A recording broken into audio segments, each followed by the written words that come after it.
If you're hearing this, don't make the same mistake I did. I'm not telling you this to sound dramatic or to chase clicks. I'm telling you because there's a website out there that only exists at midnight, and if you find it, it'll find you.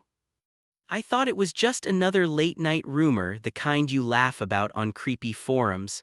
I wanted to prove it wasn't real, but the site wasn't a joke and it wasn't harmless. There are things hidden online you're not supposed to see, pages that don't just watch you, they wait for you. I should have closed my screen the second it appeared, instead I stayed, and now I can't escape what followed. It started like any other restless night, the kind where you're too wired to sleep but too tired to do anything useful. I was half slouched in my chair, scrolling through dead forums and old threads, chasing that weird comfort of internet nostalgia. Most posts were junk, arguments from 10 years ago, broken image links, usernames long abandoned. That's when I stumbled onto a thread I hadn't seen before. The title was simple, "The Midnight Website." Half the comments were jokes, calling it an urban legend, but a few sounded different. People warning not to try it. Someone wrote, "It ruined my life." Another claimed, "You'll see things you can't unsee." Of course, that only made me curious. Midnight was less than an hour away, and I couldn't resist finding out it didn't look like a normal website. It looked like it was waiting for me. I sat there at 11:59 refreshing the browser like some idiot trying to summon a ghost. And then, right as the clock flipped to 12:00, the page blinked into existence. The screen went black except for streaks of deep red, like someone had dragged a bloody brush across the code. No ads, no links, no clutter, just a single box of text in the center. At first, I thought it was random, but then I realized the words weren't generic, they were talking to me. "Welcome back," it said. Back. I'd never been here before, or at least I didn't think I had, and below that, my full name, my actual name spelled perfectly. That's when my stomach dropped. This wasn't a rumor. This thing knew who I was. The text flickered and a new line appeared. "Why are you awake?" I froze. My first thought was some creepy chatbot, but the timing, it was too sharp. I typed, "Who are you?" and hit enter. The reply came instantly. "We already know who you are. Do you want to play?" I tried clicking away, but the browser wouldn't close. Every shortcut, Alt plus F4, Task Manager, nothing worked.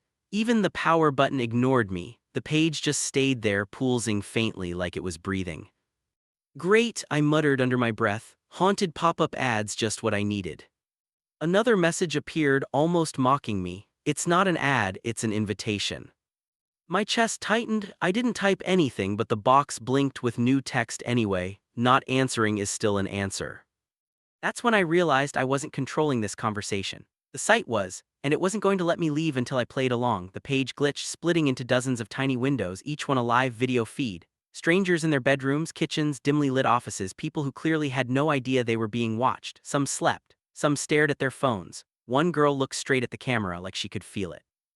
And then I saw it. One of the windows showed me, right then, sitting in my chair staring at my own monitor. I spun around, scanning the corners of my room, my skin crawling. Nothing, but on screen I could see myself breathing fast, eyes wide like a cornered animal.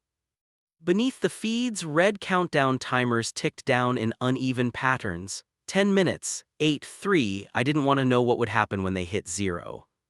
New text appeared, "This is only the first layer, do you want to see deeper?" I slammed my keyboard, trying to close everything. The windows multiplied, faster, faster. The site wasn't just showing me things, it was inviting me somewhere I didn't want to go. I did the only thing I could think of. I ripped the power cord straight from the wall. The screen went black, the hum of my PC died, and for a second I felt a flood of relief. But that relief lasted maybe 2 heartbeats. My phone lit up on the desk. Same black and red screen, same words, "You can't run." I dropped it like it burned, stumbling back, only for the TV in the corner to flicker on by itself. The feed of my own room filled the screen, showing me panicking in real time.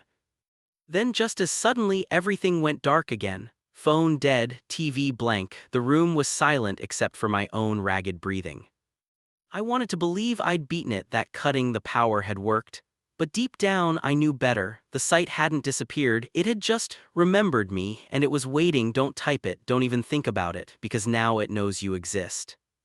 I shouldn't be telling you this, but keeping it to myself hasn't stopped anything. The truth is, once you've heard about the Midnight website, you're already marked. You'll see it too, maybe not tonight, maybe not for weeks, but one night when the clock hits 12, the screen will light up. And when it does, you'll remember this warning, or maybe you'll ignore it like I did. If you've seen it before, leave a comment. I need to know I'm not the only one. I thought maybe it was over. Days passed, then a week, and nothing happened. I started to convince myself I'd imagined it, that exhaustion and paranoia had twisted a late-night rabbit hole into something darker. For the first time, I almost felt safe again. Then tonight, as the clock ticked toward midnight, I heard it. A faint click. My computer powered on by itself, the monitor flooding the room with that same black and red glow. It's midnight again, and the screen just lit up. This time, I don't think it's going to let me leave.